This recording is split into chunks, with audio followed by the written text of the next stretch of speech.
Hello everyone, welcome back to this channel once again. In last video we learned how to implement email or password authentication in Flutter using Firebase.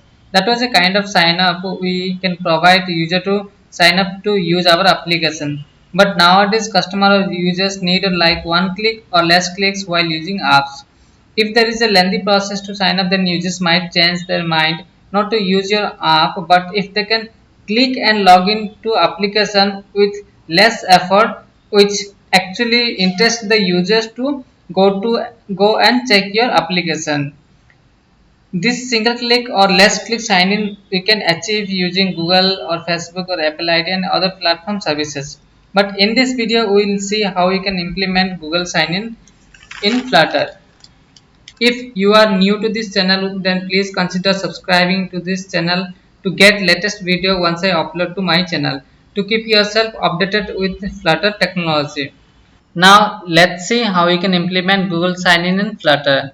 To achieve Google sign in, we will have to follow three steps. First is Firebase setup. If you haven't done it or if you don't know how to do Firebase setup, then you can go and watch my videos, or I will give the link in the description. You can watch from that video and you can come back to this video later. Second step is Google sign in option enabling in our Firebase console.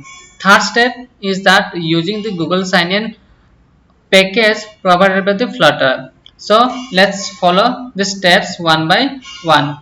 First one I am skipping because I have already done projects in this Firebase for the same example in my previous videos. You can go and watch by following the links in the description below. The second step that we can do is we will have to go to our Firebase console and you can navigate to the authentication part. As we did in the previous video, we enabled our email or password option by going here. Similarly, we can enable Google sign in by adding a new provider. You can see Firebase is providing many options for single sign in features like Google, Facebook, Play Games, Apple ID, Microsoft, Twitter, Yahoo, and if there is a new features coming or new services are coming, then Firebase will add as to these features. For this now we will have to enable Google sign in. Just click enable. You can see there is an option called SSA fingerprint. This is very interesting point to be noted because this SSA key or certificate is required to make the communication between your apps and Firebase to provide the Google sign in features to your applications. How to generate SSH certificate is that let's go to this page and follow the steps as mentioned over there. Like you can read one by one line and you can understand easily. For your speed purpose, I am just copying this one. This line is very important to generate your SSH and other certificates. So let's copy like this and remove this slash and again copy it from there and open any command prompt and paste it here and enter. This is the key store password I had already set up in for my previous app, so it is asking the password directly. Otherwise you will have to set up it. If you have any doubt in setting up this or generating this SSH key, then please do let me know in the comment section. I'll create a separate video how to generate SSH keys. Now I'm going to give my password and here you can see there is a SSH key. Now let's copy this one and go to our Firebase console.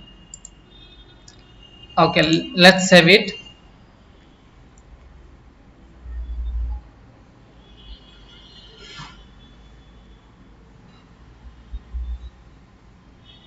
Once it is done, go to your project setting. At the top of this project setting page, you can see there is a add fingerprint option. Paste the SSH which you had already copied from the command prompt and save it. Now we are done with the first step.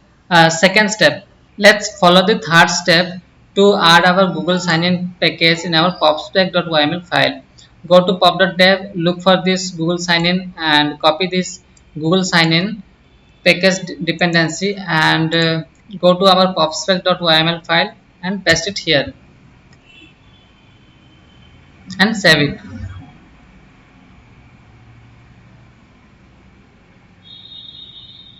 Now the dependencies added. Let's go to our application and write the codes to do Google sign in. In our previous example, we had seen there is a option called sign in, and now we are trying to achieve the Google sign in option. To do that, what we can do is we will have another button called sign in with Google. Just rename it. I'm just copying and pasting the previous code.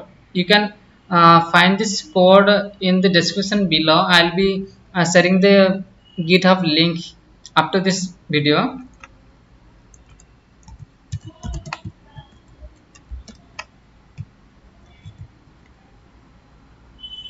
You can see there is a sign in with Google button available in the app emulator.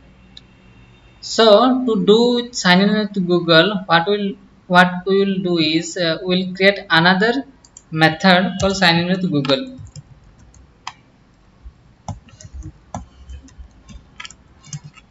It will be of async.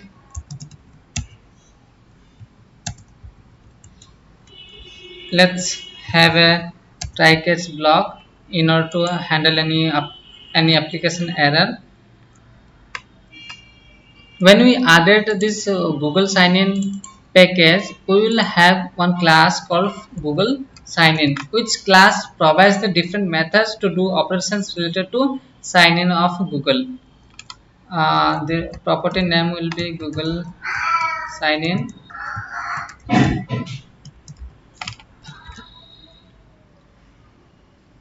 Import the package. Now the Google sign in.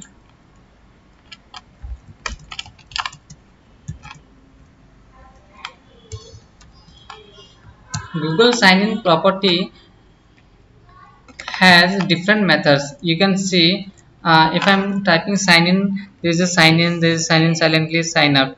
We'll explore the remaining methods later. Now for this example, use sign in method. What I am doing is I am restoring the result of the sign in a user properties to check whether we have already successfully signed in or not. I'll check this whether the user has any data or not.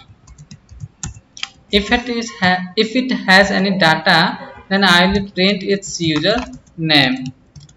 So user will have some username. You can see there is a no username. This Google will have user dot display name. Okay.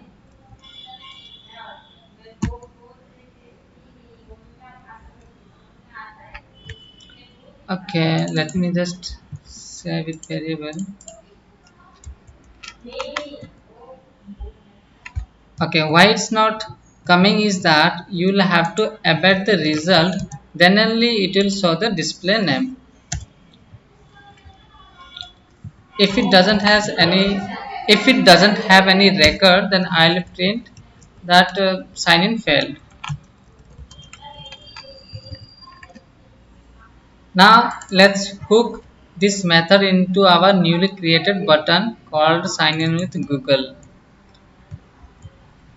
Okay, inside the catch block, let's print the error if it is having any error or not. To string, I have saved it. Now click on the sign in with Google button.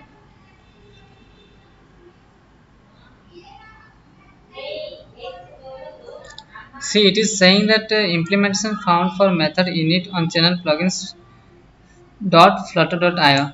Okay, to avoid this error, what you need to do is that after adding this Google sign in, reload the application once.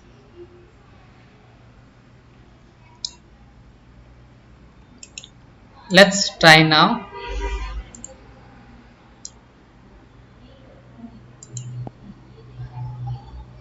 or close the app and reinstall it.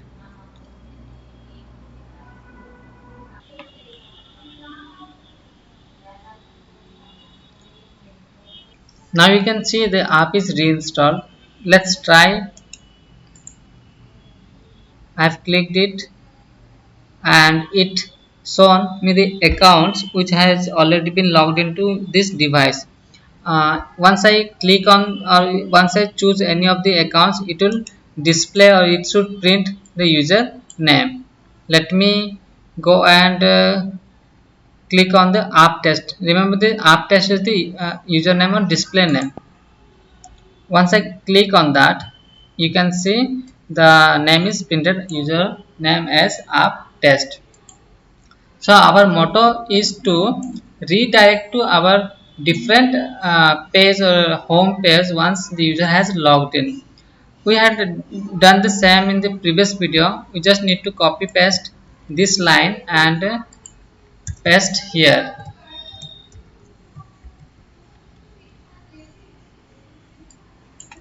Now reload the application.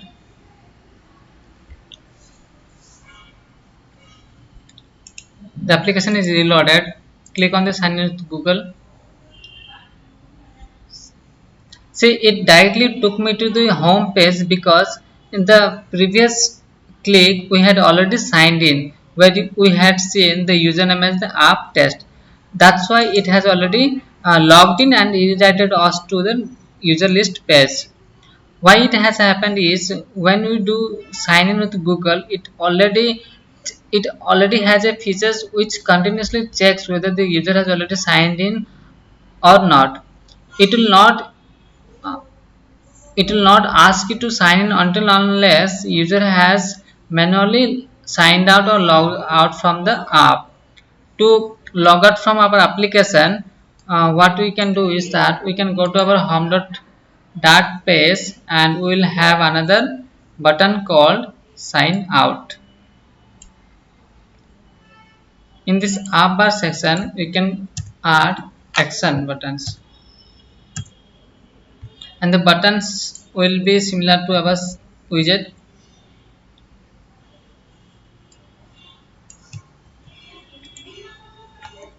It will be a button of like icon button. On pressing it will sign out, and the button will be of icons.power or logout.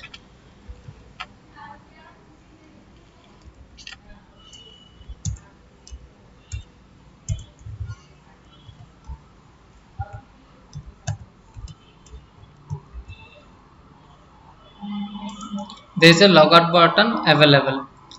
What we will do, we will create the same object we created in the previous step to sign in.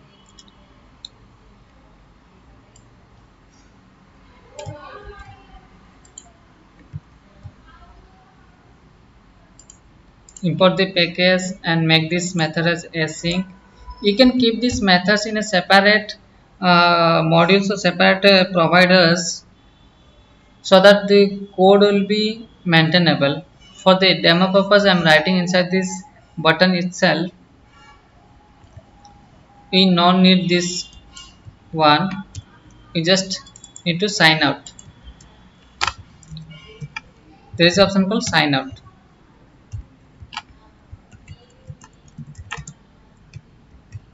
Let's save it. What we need to do once the user has signed out, we will have to go to our sign in page. If user has any value, if it is equal to null, then we will redirect to our home sign in page.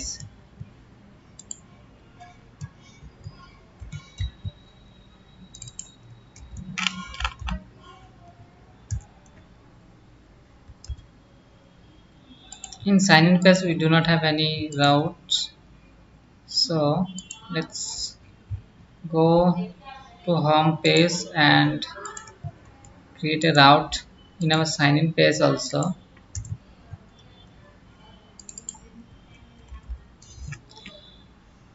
we have to add this in our main file.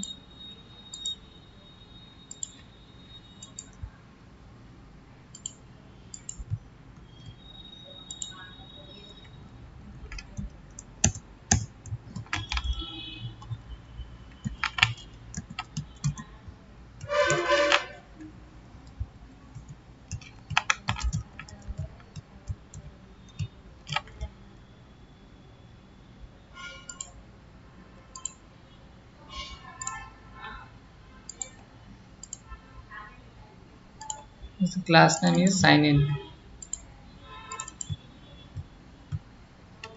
Let's save it. Go to our home page.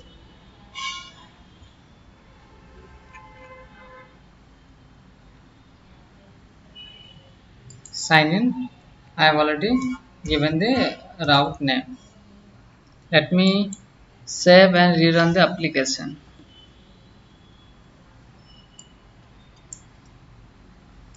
Now it reloaded our sign in page. Click on the sign in with Google. It will take us to the home page and log out from this. It took us to the sign in page. Now again click on sign in with Google option. Here you can see the option or the accounts to choose to log into our application. This is the way we can achieve sign in with Google account using the Firebase with Flutter. It's very easy and it's very convenient for the users to do a single click to sign in into to use your apps. Thank you so much for watching this video till the end. If you have any doubts or if you have any problems setting up this Firebase projects or generating the SSH key, then please do let me know in the comment section below.